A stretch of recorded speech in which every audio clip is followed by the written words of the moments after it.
Përshëndetje të dashur dëgjues, mirë se erdhët edhe këtë të shtu në emisionin Hynesha, si zakonisht me ju jam unë Elvana Shala, edhe sonte bashkë do të flasim me një grua shumë të suksesshme në fushën e saj. Ajo sonte për te i profesionit, si që zakonisht jemi mësuar shpesh të shohim në media, do të bëj hapjen e kartave të jetës së saj në 3 perspektiva. Me mua dhe me ju është doktoresh Raimonda Halili, specialiste e stomatologjisë. Përshëndetje dashur, mirë se erdhe.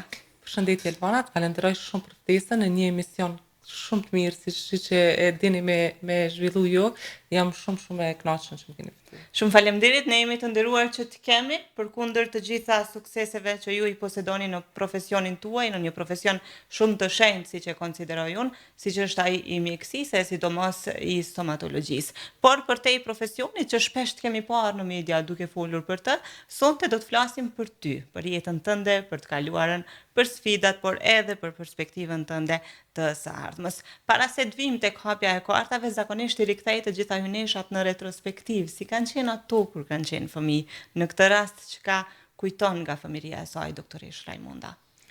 Elvana, unë kam qenë një fëmijë i qetë, si fëmija i dytë i familjes, një fëmijë shumë i urtë, pa shumë fjalë, pa shumë telashe. Jam rritur në një familje të ngrohtë, të qetë, të mirë, në një ambient familjar ku ka qenë gjithçka thelbësore pjesa e dijes. Më thonë, jemi rrit ashtu tu mundu me arrit diçka në jetë, me jetë përpara në jetë, me qenë fëmijë të marrë e fëmijë të mirë, na kanë edukuar në çat formë që me mri shumë, edhe mos me pas frikë prej gjanave të ndryshme të cilat jeta shpesh herë din me na i servu. Je rritur në një familje të madhe apo Jo, jam rritur në një familje të vogël, jemi 5 antarë në familje, një familje e mirë, ku krejt antarët e familjes kanë punu, kanë mësu, ashtu qysh prej fëmijë kemi qenë të secilit të ndarë ose të përcaktuar në detyrat të shtëpisë, në detyrat punës, për arsye se prindë kanë punu të dytë, edhe natyrisht që ne kemi qenë shumë të angazhuar në punët e shtëpisë, në mbajtjen e shtëpisë, ndonjëherë përgatitjen e ushqimit ashtu si fëmijë. Do të thonë jemi mësu prej fëmirisë me pas përgjegjësi mbi vete. Kjo është jashtëzakonisht e rëndësishme sepse të ndihmon pastaj edhe në procesin e rritjes. Por pse vendose të hysh mjekësisë, Raimonda? E ke pas këtë si fëmijë këtë qëllim? Jam rritur në një familje mjekësh, gjithë familja jemi mjek. Edhe familja e ngushtë, edhe familja e gjerë, në shtëpinë tonë çdo herë diskutimet kanë qenë për mjekësinë, çdo herë diskutimet kanë qenë në të arriturat e fushës mjekësisë, në të mirat që i ka profesioni, në gabimet që mund të me qenë në profesionin e mjekësisë, sa sfidues është mjekësia. Prandaj një frymë e tillë mendoj që na ka shtyr me shku drejt mjekësisë. Dëshira me bë diçka për pacientin, ajo ideja që na kemi murrit edhe kemi me punu në pacient ka qenë gjithmonë prej fëminisë tek ne si fëmijë. Por ti ke pasur ndonjë motiv tjetër, ndonjë dëshirë tjetër për qenë në një tjetër profesion gjatë rritjes, apo prej fëmijët ka përcjell kjo çështja e mjekësisë? Mendoj që jo, mendoj që s'kam qenë, nuk kam pas shumë ide të tjera. Ndoshta edhe si fëmijë na gjenerat jemi rrit më shumë me një ide. Shoh tash të rinj ka shumë ide, kanë shumë provojnë shumë gjëra të ndryshme. Jo, ne jemi rrit me frymën e mjekësisë. Qysh e vogël e kam ditë që do të shkoj në stomatologji. Ky profesion i ka edhe sfidat e veta natyrisht. Çka kujton prej sfidave në jetën e saj Raimonda në të kaluarën? Sfidat në përfundimin e fakultetit, Elvana është një fakultet mjaft i vështirë, don shumë punë, don shumë përkushtim, është një profesion i cili don me qenë e formuar e mirë, me qenë e saktë në punën që e bën, me qenë e përgjithshme në punën që e bën. Është në pyetje shëndeti i njeriut, është pyetje shëndeti i pacientit, prandaj mendoj që duhet me qenë shumë vigjilent edhe shumë e përkushtuar kur je para pacientit, në krejt aspektet e mundshme. Sfid me përfundu fakultetin, sfid me përfundu stazhin, me pas një përvojë të mirë të punës, në mënyrë që kur e hap ordinancën ose klinikën tënde me qenë e kompletuar në profesionin që ushtron. Tani jeni e inkuadruar edhe në fushën e biznesit, ta quaj ashtu, sepse posedoni klinikën tuaj personale private në këtë fushë. Sa ka qenë e vështirë një vendim i tillë për një grua si ju? Fillimi ka qenë pak i vështirë, kur për herë të parë më kanë pacientët ashtu në ordinancë edhe e mbaj mend që ka qenë një vit i vështirë ajo përvoja e punës. Fatmirësisht në klinikën time private jam me bashkëshortin, jemi dytë, edhe kemi qëndruar gjithmonë krah njëri tjetrit në punën që kemi bërë dhe qëndrojmë ende. Mendoj që është mbështetja ime edhe unë për të edhe ai për mua jemi krahu i djathtë njëri tjetrit, prandaj kjo na ka bë më të fortë dhe më të mirë në punën që e bëjmë. A të ndryshoje diçka në të kaluarën tënde sikur të kishe mundësi në gjithë rrugtimin që natyrisht që po, secili njeri mendon që kur kthehet ashtu mbrapa ndryshon diçka. Mendoj që kisha pas dëshirë me qenë hala ma e guximshme se sa që kam qenë. Pse e thua këtë? Nuk i di, ndoshta me moshën, njeriu vjen duke u formu në personalitet, edhe shef që disa gjana për cilat jemi brengus kanë qenë të panevojshme, kështu që atë e kisha ndryshu. Ndërkohë që sot çka e sheh si brengër më të madhe në jetën e saj, Rajmunda? Në këtë shoqëri që po jetojmë, në këto rrethana në cilat po jetojmë. Është kohë ku kemi presion shumë. Mendoj që trit kanë presion shumë. Presion në pamje, në dukje, në veshje, në të arritur, në gjithçka. Kjo është nga rrjetet sociale, do të thonë sa herë hapim e shohim diçka ndryshe dhe kjo na krijon një presion. Mendoj që duhet me qenë më të lirë, më të natyrshëm, Më vetvetja. Më vetvetja. Si e sheh ti sot çështjen e dukjes që e përmende, apo kalojmë pak në ekstrem ku gjithçka sillet vetëm rreth saj duke harruar produktin brenda, pra jemi bërë një lloj populli i amballazhit, duke harruar produktin brenda apo është e kundërta? Padyshim që po. Sot dukja është gjithçka, sot vlerësohesh në bazë të dukjes, vlerësohesh nga ndërhyrjet që i ke bë, vlerësohesh nga veshja, vlerësohesh nga ajo që mban në flok ose si e rregulluar. Mendoj që po, kjo është e panevojshme. Është shumë e panevojshme. Sa je pro apo kundër kësaj? Në një mesatare jo shumë, për mu nuk qëndron esenca ose themeli i jetës në pamje ose në dukje. Gjithçka është nga ajo se si jemi formuar, se si jemi rritur, se sa jemi me vetbesim ndaj vetes tonë. Prandaj po të kish qenë te dukja, nuk di sa herë kisha ra ashtu për tokë, ose nuk kisha qenë kjo që jam. Kam mbajtën vlerat e mia të cilat unë i posedoj.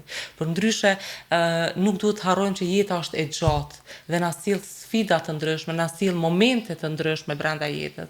Nuk mundemi gjithmonë të dukemi mirë ose të dukemi bukur dhe të na mbajë gjithmonë ajo. Është vlera e brendshme, vlera e jetës, e familjes. Këto gjëra janë ato që e ndërtojnë themelin tonë. A të duket sikur këto vlera për cilat ti po flet sot kanë filluar të humbin brenda popullit shqiptar, sidomos në Kosovë? Natyrisht që po, ajo po vrihet qartazi, po vrihet edhe nga ajo çfarë shohim në televizion, në radio, në rrjetet sociale. Është një ndikim shumë i madh, është një ndikim i jashtëzakonshëm. Mendoj që njerëzve të gabuar shpeshherë po ju jepet hapësira televizive, mandej ata po influencojnë tek gjeneratat e reja. Kjo është e gabueshme.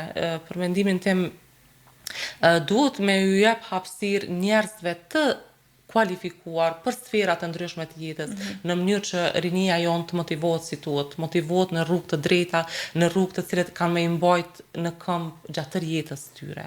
Jo në momente të shkurtra, të cilat kanë ngritje, po pastaj shfaqet ajo feedbacku i rënjes që shpesh herë është më i madh se sa vetë ngritja që ka qenë herën e parë. Absolutisht. Rajmond po jep shumë mesazhe të rëndësishme mes rreshtash, natyrisht në gjithë këtë katrahurën të quaj që ne po jetojmë aktualisht në ditët e sotme, duke u influencuar jashtëzakonisht shumë nga rrjetet sociale dhe siç e thatë edhe ju, duke vënë në pa vetëm theksin e dukjes e shumë pak të asaj që ne vërtet jemi brenda. Gjithsesi, ne do të kemi edhe shumë çka tjetër për të folur me ty dhe perspektivat e jetës tënde në pjesën e dytë të këtij emisioni, në hapjen e kartave në 3 perspektiva. Për të gjithë ata që janë duke na dëgjuar në radio, është koha që këtë emision ta nisim me një pikë muzikore, ndërkohë që ju asesi mos u largoni nga valët tona, sepse pas pak doktoreshën Rajmonda Halili do ta njohim pak më thellë në personalitetin e saj. Qëndroni me ne. Miq të dashur të Radio Kosovës, jemi rikthyer sërish në studio, po ju shoqëron emisioni Hynesha, e tash është koha që Hynesha ime sunte që e kam përballë doktoresh Raimonda Halili të bëj hapjen e kartave të jetës së saj në 3 perspektiva. Të gjithë ju që e njihni, sidomos ju që jeni pacient të saj, kam përshtypjen e plotë që jeni shumë kurioztar të dini se si kanë qenë 3 perspektivat më të rëndësishme të doktoreshës suaj. E dashur e gati. Gati. Zgjidhe një kartë nga e kaluara. Po i marrë shtu Po, meri më afer, si do që ty të përshtate. Hajde. A ka pasur ndonjëherë një rast të ngjashëm për ju dhe çfarë ndodhi? Në të kaluarën tënde, atë janë përsëritur rastet, a ke pasur raste të ngjashme dhe si ke vepruar zakonisht në ato rrethana? Në çfarë konteksti? Në të gjitha kontekstet, qoftë në aspektin personal, qoftë në atë profesional, situata të ndryshme, të vështira, të bukura, që kanë qenë të ngjashme me njëra tjetrën. Nuk po e ndoj një periudhë ashtu si studente, ndoshta situatat më të vështira kanë qenë ballafashimet me profesorët, me provimet, ajo çësia që a do të arrim në profesion, a do të jemi të mirë. Mendoj që kjo është ajo periudha ku ka lënë më shumë gjurmë jetën time. E shoh që edhe mas e kam vërejtur që edhe mas përfundimit të fakultetit, ashtu në nënvedijen time kam pas atë idenë që a kam ende provime apo ai kam përfunduar të gjitha. Mendoj që kjo ka qenë një bringë imja, sepse fakulteti 6 vite, periudhë gjatë kohore. E kam vërejtur që kjo edhe një kohë pas përfundimit të fakultetit më ka shoqëruar në nënvedije se ai kam përfunduar të gjitha, është gjithçka në rregull me dokumentacionin. Ka qenë si një lloj çështje e ngarkesës, po, e ngarkesës që e kam përjetuar si student. Tani në këtë periudhë të përsëriten këto raste të njëjta, të ngjashme? Ko pas kohë. Në cilat e kam atë idenë sikur ende kam diçka pa përfunduar. Është një ndjenjë që më shoqëron, mendoj që nga ajo ideja që ti përfundoj gjitha, ti kry, që ajo është që më ndjek. Kjo do të thotë që merrni shumë përgjegjësi për jetën tuaj dhe jeni strikte. Sa i lodhët emocionalisht, Raimond? Çdo detaj me përgjegjësi, çdo detaj, s'kam lënë asnjë gjë pa e marrë me përgjegjësi dhe pa e përfunduar. Më thonë, kjo është tipi i personalitetit tim. Po sa të lodhë kjo emocionalisht? Është e lodhshme, sepse vrihen ato gjana, mirë po kur mendoj që njeriu ndërtohet në një formë të tillë dhe është pak probleme e ndryshu personalitetin ashtu si. Në rastet kur Raimonda ndihet e lodhur me që po flasim, cila është gjëja e parë që e bën? Familja, fëmijët ata janë ai mekanizmi tërheqës i energjisë time jo të mirë. Mendoj që gjithçka janë ata. Do të thonë është e vetmja ngrohtësia familjare e cila mu më bën veten time ashtu siç jam. Absolutisht, dhe kjo është natyrisht e dukshme, sidomos tek secila grua e suksesshme, konsideroj që gjithmonë ka prapa një familje po kaq të dashur për cilin edhe ju po flisni. Çka thotë tashmja në këtë pikë, zgjidhe një kartë nga e kuqja. Po e marr mesin. Hajde, mesin e artë. Po të lidhen kartat. Ekzistojnë 5 kërkesa të forta të brendshme. Nën A, jeni të përsosur, ju nuk keni të drejtë të bëni gabim. Nën B, bëhu i fort. Nën C, nuk mjafton. Nën D, nxitoni dhe nën E, kënaqni të tjerët. Cila nga këto kërkesa është më mbizotruese tek ju? Mendoj që bëhu i fort. Çdo herë që kam marrë një rrugë, kam nis një takim pune, sepse ju dini që edhe takimet e punës nuk janë ashtu të lehta, nuk e din çfarë të pret prapa dyrëve ku ti shkon të takohesh. Sfidat në specializim, në doktoraturë, do të thonë gjithçka është një rrugë që ti e fillon dhe nuk e din prapa asaj çfarë shfaqet. Fatmirësisht kam pas çësje të lehta, kam pas çësje të mira. Nuk jam një tip që kam pas shumë dyert të mbyllura. Mendoj që njeriu si prezantohet, ashtu e gjen edhe pjesën tjetër. Kam qenë me fat të mirë në këtë aspekt, domethënë kam pasur përvoja të mira në jetë. Po që gjithmonë e kam pas atë idenë bëhu i fort, të menaxhoje veten, menaxhoje emocionet, ndjenjen, paraqitjen, beso tek vlerat e tua, beso kush je, sepse edhe nëse vënon pak, përgjigjja dikur do të dalë në pa. Natyrisht. Nuk e di pse edhe mesrisht tash edhe në pjesën e parë të kësaj përgjigje mu duk sikur anoni pak edhe tek ajo që jeni të përsosur, ju nuk keni të drejtë të bëni ndonjë gabim. Je kjo? Sepse ma herët më thash që i merr gjanat me shumë përgjithësi edhe dëshiron me i bë. Nuk mendoj që njerëzit janë shumë të përsosur, nuk e shoh veten të e përsosura, po e shoh veten të ajo që mundohem të jem e përsosur. Në këtë kontekst shkoj më shumë. Besoj të vlerat e mia, padyshim që besoj. Edhe qëndroj, e kam zgjedhur atë rrugën ku unë qëndroj prapa asaj që unë mendoj që jam. Nuk mendoj se sot në moshën time duhet të bëj gjithçka për t'i bindur të tjerët. Nëse ata besojnë, unë jam këto, po nëse ata nuk besojnë, mund të vazhdojnë rrugën tjetër. E njëjta është edhe me pacientët të cilët. Nëse ata besojnë në punën time, nëse ata e shohin mirë punën time, atëherë le të vinë te unë. Nëse jo, atëherë është në rregull. Do të thonë nuk jam ai tipi që duhet patjetër detyrimisht i bind njerëzit në mënyra të ndryshme.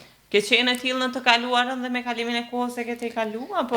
Jo, mendoj që kam qenë tip në kontekstin, nuk po e shfash kontekstin e naivitetit, por që kam qenë tip që jam mundu më shumë të përshtatem, më shumë t'i bind, ndërsa tash mendoj që kam arrit një piku s'ke nevojë t'i bindesh të tjerët.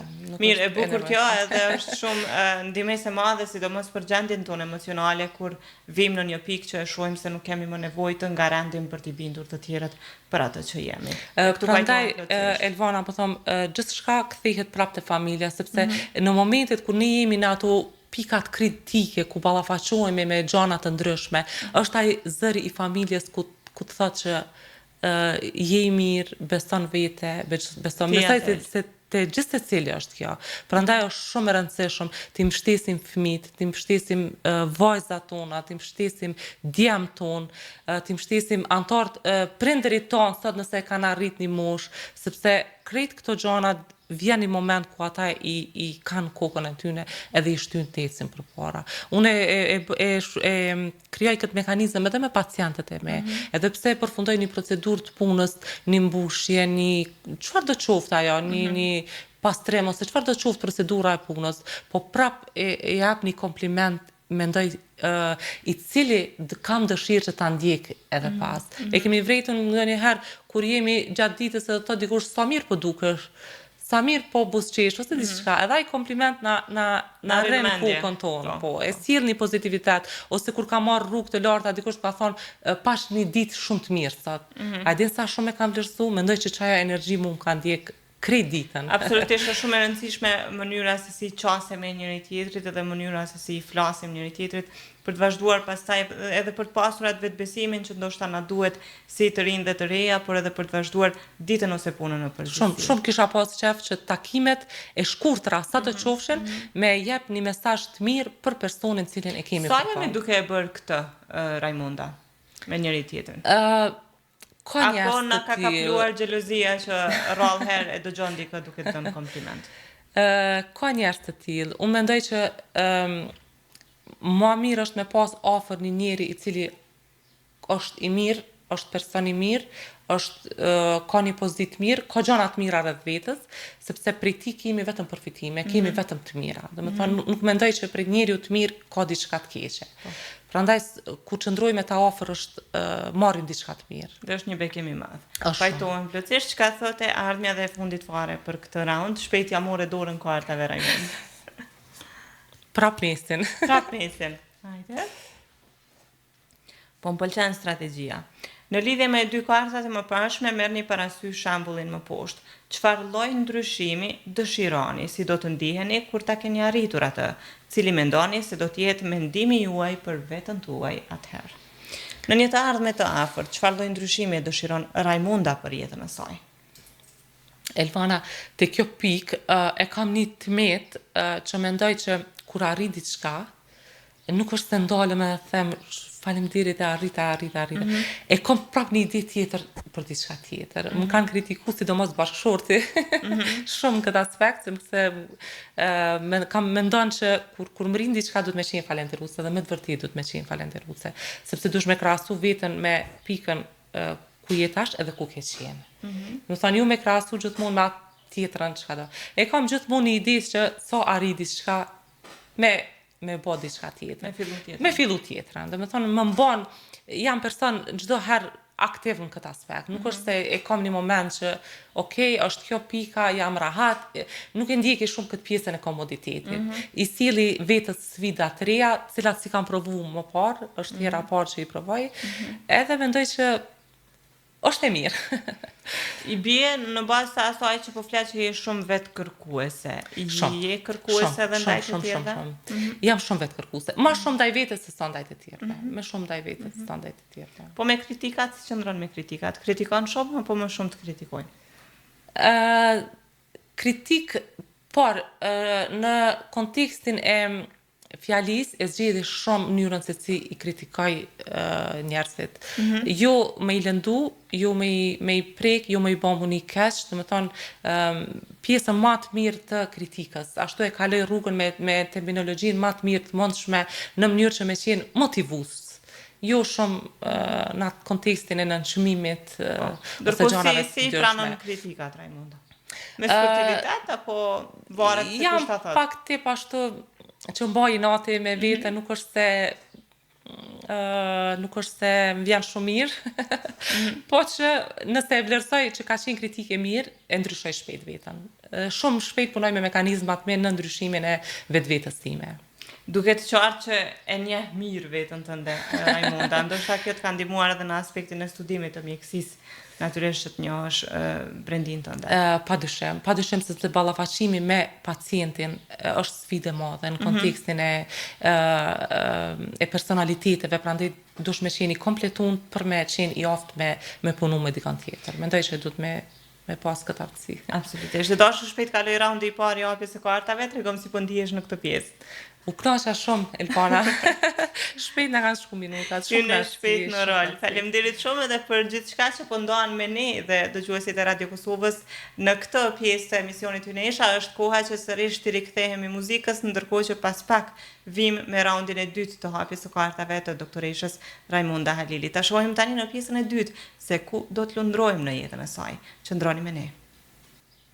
Miq të dashur të emisionit Hynesha, jemi sërish bashkë në studio, tash është koha për raundin e dytë të hapjes së kartave të Hyneshës time personte, doktoreshë Rajmonda Halili.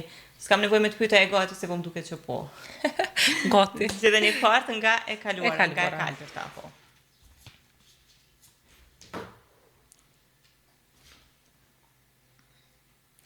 Në lidhje me atë që sapo keni diskutuar, në cilat situata ka qenë ndonjëherë e dobishme sjellja juaj? Si jeni ndjerë në këto situata? Për ta thjeshtësuar, në të kaluarën tënde, sigurisht keni kaluar në për situata të ndryshme, sidomos të vështira. Ka pasur ndonjë situatë të caktuar ku sjellja juaj ka sjell dobi? Kjo mendoj që shpesh herë na ndodh në familje. Kthehemi, jam tip balancues që e gjej të mirën në problemet e vogla. Ku është e kusësh?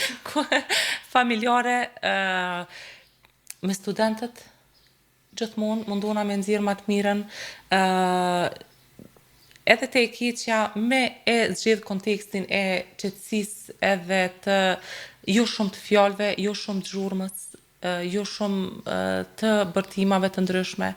Mendoj që krijimi i hapësirës të një personi që ai ta ndryshoj mendimin ose ta ndryshoj rrugën cilën është të ndjek, për mua është shumë e rëndësishme. Do të thonë nuk e shfaqi gjykimin me të parën, po e krijoj atë hapësirën që në mënyrë të natyrshme me e kuptu që duhet me ndryshu kjo situatë, duhet me ndryshu. Jam tip që shkoj tek tërheqja, jo shumë tek zhurma. Mendoj që tërheqja në këto momente të situatave jo të mira, krijon atë hapësirën që me reflektu secili person që e ki përballë. Natyrisht kjo na jep të kuptojmë që jeni edhe goxha tolerante në situata të tilla. Mundohesh me pozitivitet me i te i kalu. Po, mendoj që po. Do të presim deri të është përgjigja përfundimtare në një situatë caktune. Nëse e shohim që s'ka zgjidhje, atëherë natyrisht që do ndroj drejtem. Po jo pa jap mundësinë. Po në këto pika, në këto rrethana, kur janë vijat e kuqe të Rajmondës? Kur është bollë? Kur tërhiqem nuk kthehem. Kjo është e keqja. Kur tërhiqem nuk kthej kokën më pas. Ke pasur shumë situata në të cilat jetë të njësër? Po. me miq ka ndodhur ndonjëherë kur e shoh që nuk shkon më, nuk është një shoqëni e cila nuk do të vazhdoj më tutje, mendoj që nuk e kthej kokën pas. Je penduar ndonjëherë? Ndonjëherë po, se të mungon dikush kur I ki ofër, të mungon shoqëria, të mungon, po nuk është se kam ndrru çasti. Natyrisht nuk është e rikthyer. Mirë, çka thotë tashmja në këtë pikë zgjedhë një kartë nga e kuqja. E kuqja është. E kuqja.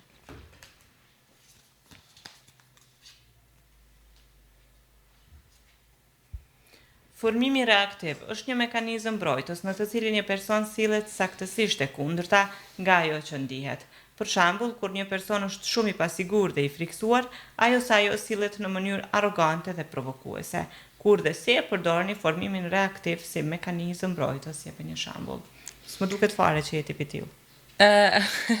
Jo, nuk isha thonë, mendoj që kam lexuar dhe në këto librat e psikologjisë thot për gruan, për femrën, kur nuk është se ndihet mirë ose kur ka situata jo të mira, buzëqesh e kalon me buzëqeshje. Do të thonë është një mekanizëm që situatën jo shumë të mirë e kalojnë ndonjëherë me një buzëqeshje kur nuk është momenti. Mendoj që ajo nuk është reale. Po, nuk është reale, apo thon. Mendoj që ajo është kur shpesh ashtu shfaqe me të qeshur edhe në situata ku nuk është se është për me qenë një paraqitje. Pra kjo është një mekanizëm. Formimi reaktiv I vetmi që ti e përdor? Mendoj që po. Që edhe në situata kur nuk ndihesh mirë, mundohesh me të I kalu me buzëqeshje? Me buzëqeshje. Pra nuk sillesh e kundërta e asaj që je. Jo, nuk më shkon shumë si natyrë me qenë person tjetër. Nuk mendoj që shfaqet shpejt realiteti. Ke dalë ndonjëherë nga vetja, sepse sigurisht gjatë jetës kemi situata kur njerëz të caktuar ose rrethana të caktuara na bëjnë të dalim nga vetja jonë komplet. Ti ke dalë ndonjëherë? Roll her, po nuk thej me dalë ashtu prej vetës. Nuk jam tip që ulem prap tavolinë dhe bisedoj. Nuk është e menaxhon mirë. Po, e menaxhoj. Jam e vetë përmbajtur. Nuk kam shumë ashtu pika që eskalon, kjo është shumë e rëndësishme. Çka thotë e ardhmja në këtë pikë, zgjedhni kartë? E kaltërta ishte po e verdha. E verdha.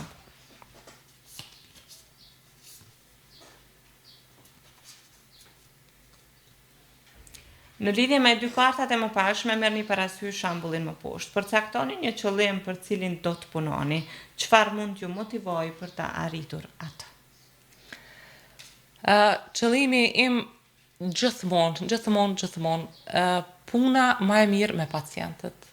Çdo ditë është sfidë. Nuk është se e kini piku thu tash është në rregull edhe do të vazhdoj kështu.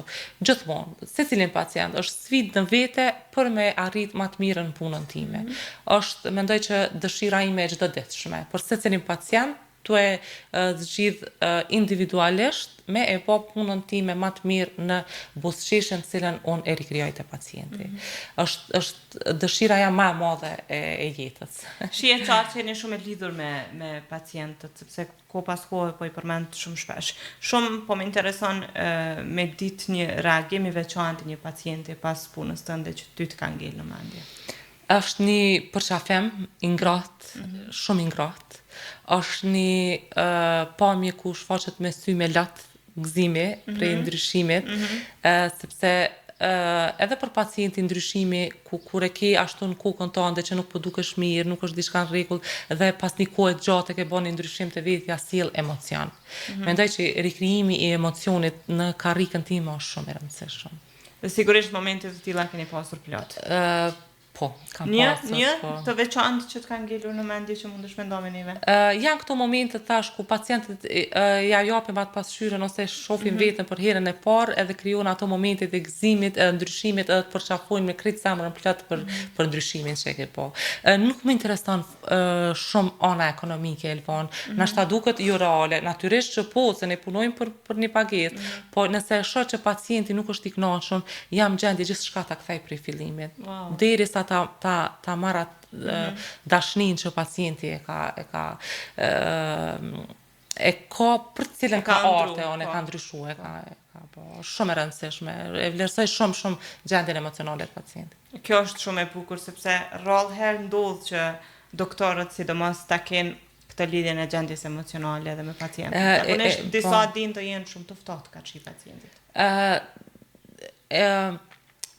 Marketingu të cilën pacientët e shohin, nuk është real as sa është realiteti në karri kur vjen, kur ulet aty. Edhe për këtë njëherë në dhimbsen kur e shohin në çka po besojnë. Është shumë e rëndësishme pacientin çka beson. Nga ajo mënyra se si shfaqet një procedurë e punës dhe si është realisht. Natyrisht. Mirë, Raimond, ky është fundi i raundit të dytë të hapjes së kartave në 3 perspektiva të jetës tënde. Tani folëm krejt për disa perspektiva të tjera, të cilat kryesisht ishin të fokusuara tek aspekti profesional. Tregom si po ndihesh. Mirë, shumë mirë. Shumë rehat po besoj. Në këtë pikë të emisionit unë zakonisht i pyes hyneshat se çka dëshirojnë të dëgjojnë në valët tona. Sa i ke lidhur parimisht me muzikën dhe sa ke ku për ta dëgjuar atë, përkundër gjitha angazhimeve që i keni gjatë ditës? Muzika mu ndjek çdo kohë, vetur në punë. Është interesant që gjithmonë punoj në sfond me një muzikë, po më sjell shumë komoditet, më sjell shumë rahati. Është shumë e dëshirune për mu. Kam përshtypjen që s'keme pas vështirë me zgjedhje një këngë sonte që ne mund ta plotësojmë për ty, cila do të ishte ajo? Ç'a do qoftë, një muzikë e lehtë shqipe për moshë të kej. Ndonjë këngëtar të preferuar, që ta kemi edhe ne më lehtë? Nuk e di, po e ndryshojmë Zuzin, mas jetë akum. Zuzin, shumë mirë, zgjedhje shumë e bukur. Mas jetë akum, Shumë ide mirë. Mirë, unë do të los deskun e muzikës që dëgjojmë bashkë një nga superhitet e shumta që ka Zuzi, përndryshe që është edhe koleg i yni të cilin e përshëndesim shumë, ndërkohë që rikthehemi vetëm pas pak me raundin e tretë dhe të fundit. Vazhdoni që ndroni me ne, sepse si që shihni doktoresh Raimunda, ka edhe shumë çka për të zbuluar nga perspektivat e jetës së saj. Jemi shoqëruar kështu bashkë me super këngëtare, një herët edhe kolegun ton Zuzin, vetëm për dëshirën e hyneshës sime për sonte Raimondën, e cila po bën hapjen e kartave të jetës së saj në 3 perspektiva. Kemi ardhur tek raundi i tretë dhe i fundit, e dashura i gati. Gati. Zgjedhë një kartë nga e kaluara, nga e kaltërta. U familiarizua doktoresha me kartat, tash i zgjidhet.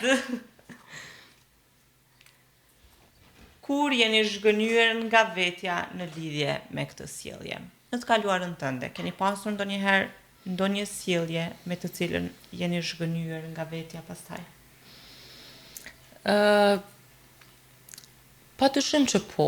Secili kemi zhgënime, secili kemi ashtu nuk jemi të kënaqur, ndodh shpesh herë, ndodh çdo ditë. Po jo ndonjë zhgënjim të madh ashtu që ta mbaj mend. Këto janë ato zhgënjimet e vogla që ndon me ndryshu diçka, kish e dash me pas një çështje tjetër, një sjellje tjetër ose diçka tjetër. Po jo diçka në mas që po në raport me njerëzit ke pasur ndonjë zhgënjim të madh që të ka ngelur në mendje nga një person të cilin ti e ke dashur dikur? Nuk mbaj mend në atë formë të tilla që sepse zhgënjesh vetëm nga të afërmit, familja ose miqtë tu të mirë, po nuk kam pasur ndonjë rast që më ka zhgënyer në atë formë ose deri në atë pikë sa të mbajë natë të mëdha ose diçka të tillë. Nuk është. Po në raport me pritshmëri, si qëndron doktoresha? Pret shumë nga njerëzit, ke pritshmëri të larta, jo vetëm nga njerëzit, po edhe nga jeta në përgjithësi? Jo. Nuk është se ashtu pres që të më sillen gjanat të gatshme.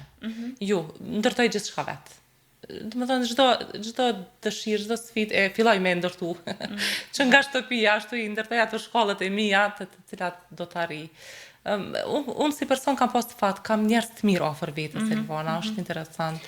Kam rreth të mirë, më shoqëroj njerëz të dashur, nuk është se kam pasur shumë. Sepse ju jeni shumë pozitive dhe kjo nuk është bash e jashtëzakonshme dhe bash e rastësishme që qëlloheni me njerëz shumë pozitiv në jetën e saj. Por ke ndonjë peng doktoresh në jetë? Në përgjithësi jam e plotësuar si tip. Natyrisht se me po të arria diçka tjetër, gjithmonë në kontekstin e punës të mbeten pengjet e tilla, padyshim që po. Tërheqjet ku pas kohë, ndoshta me fëmijët, me familjen, puna, gjithmonë është ajo sfidat e punës që ti mendon që diçka tjetër, prap mundesh me arrit, mundesh me bëj, ekzistojnë ato, janë të pandalshme. Absolutisht. Çka thotë tashmë në këtë pikë dhe një kartë nga e kuqja? jemi gati drejt fundit. Identifikimi është një mekanizëm mbrojtës në të cilin një person identifikohet me dikë ose diçka. Duke vepruar kështu, ai ose ajo përpiqet të arrijë dëshirat e tij ose të saj. Nëpërmjet identifikimit, njeriu i percepton sukseset e të tjerëve si të tijat ose të saj, gjë që i bën ata të ndihen të rëndësishëm. Për shembull, një djalë flet për shtëpinë ndërtuar nga babai i tij, sikur ta kishte ndërtuar vet. Kur dhe si e përdorni identifikimin si mekanizëm mbrojtës, jepet një shembull. Kam përshtypjen që kjo kartë fare nuk lidhet me ty.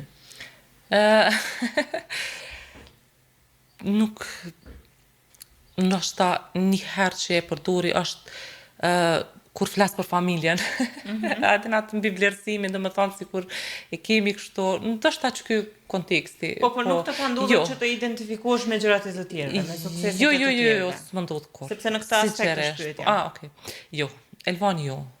As me gjërat ndonjëherë edhe të mia që i kam anën ekonomike nuk e shfaqi fare. Jo. Është e panevojshme.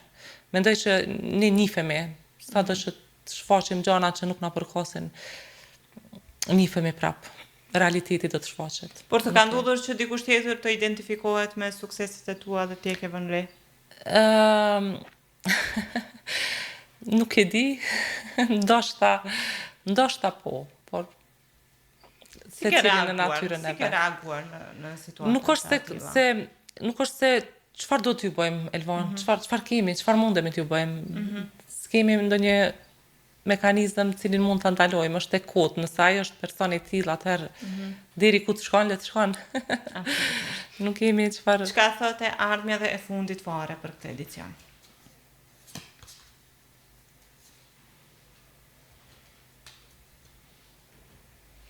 Është pak a shumë e njëjtë me dy kartat paraprake sepse flet për përcaktimin e një qëllimi për cilin ti do të punosh, dhe cilat janë zakonet pozitive që duhet të prezantosh. Vetëm se na e folën në dy kartat paraprake edhe për qëllimet e tua të punës edhe për zakonet që ti zakonisht i përdor, preferoj ta ndroj me një tjetër.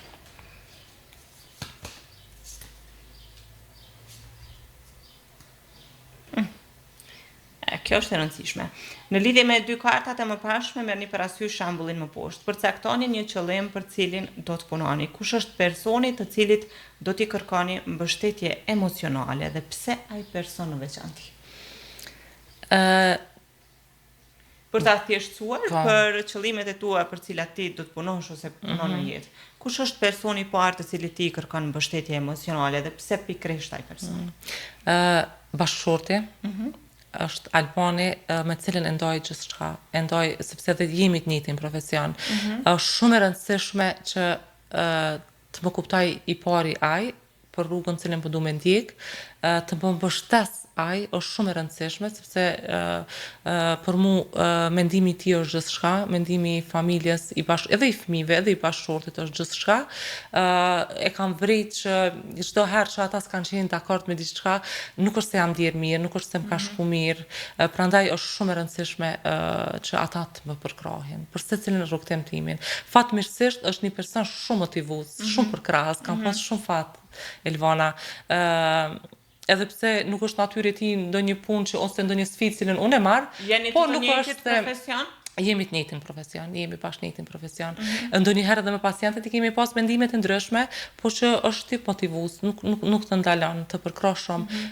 Unë vlerësoj shumë momentet e bisedës me të, ato kafet e mëngjesit ku na i diskutojmë gjanat cilat do t'i bëjmë gjatë ditës, po edhe nuk më ka pengu ose nuk ka ndodhur që të mos më mbështes në ndonjë ide timën. Edhe pse ndonjëherë kam dëgjuar që thotë ke shumë ideja, ke shumë kur do të ndalen ato. Të ka thënë ndonjëherë jam lodh nga ideat e tua.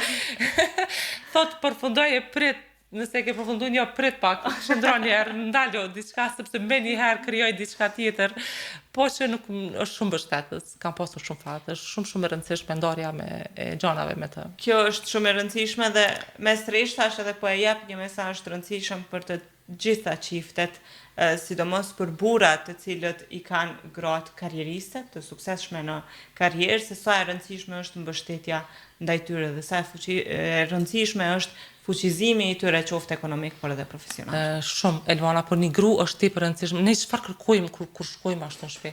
Ne kërkojmë qetësi, ne kërkojmë rahati, ne kërkojmë të jemi vetvetja. Kjo është ajo që ne e krijojmë brenda ambientit të shtëpisë. Edhe në një farë forme shkojmë tek personi i cili na ofron këtë rahati, këtë qetësi. E ndjekim atë person, por atë është e rëndësishme, edhe me fëmijë kam nuk duhet me qenë shumë kritike. Mendoj që duhet me qenë ai personi që ti ofron komoditetin që ai me u shpreh lirshëm me ty. Prandaj ai do të ndjek ty, jo te atë. Për këtë shumë mesazh i bukur edhe për nënat të cilat janë duke rritur fëmijët e tyre, sepse ka shumë rëndësi edhe qasja me fëmijët edhe mënyra se si flasim dhe akomoditeti, siç po e quani ju, të cilin ja ofrojmë atyre për të qenë një ditë pastaj edhe të vetë vlerësuar, por edhe të kujdesshëm ndaj jetës së tyre. E dashur, ky është fundi i hapjes së kartave në 3 perspektiva të jetës tënde. Tani që kaluam 3 raunde, tregom si po ndihesh dhe cili është reflektimi yt për veten. Elvana, jashtëzakonisht mirë, mendoj që më kep atë hapësirën me shfaq atë Raimondën ashtu si me të vërtet jam. Një anë tjetër të Raimondës. Një anë tjetër, po përveç punës, falenderoj shumë për këtë hapësirë televizive, për mu shumë kënaqësi, shumë kënaqësi. E dashur, shumë faleminderit, edhe për neve ishte kënaqësi dhe nder i veçantë me të pasur sonte në këtë emision. Vazhdo të bësh punën tënde në mënyrën më të mirë të mundshme, ashtu siç e ke bërë deri tani, dhe mbi të gjitha mos leonash të gjitha mesazhet pozitive që dhe për gjithë dëgjuesit tonë që konsideroj se janë jashtëzakonisht të rëndësishme të shfaqen sa më shumë në mediat tona. Unë të uroj shumë suksese dhe uroj që të shihemi në rrethana të tjera. Faleminderit shumë. Të dashur dëgjues, kemi qenë kështu në një bashkëbisedim shumë ndryshe dhe shumë të këndshëm me doktoresh Raimonda Halili, e cila bëri hapjen e kartave të jetës së saj në 3 perspektiva. Tani e tutje kur doktoreshën do ta shihni në intervista të tjera, mos harroni të dëgjoni edhe këtë intervistë dhe ta njihni më tepër karakterin dhe personalitetin e saj për te punës profesionale që ajo e bën. Me mua Elvanën dhe një hyjnesh tjetër, bashkë takohemi javën tjetër. Deri atëherë, gjithë mirët.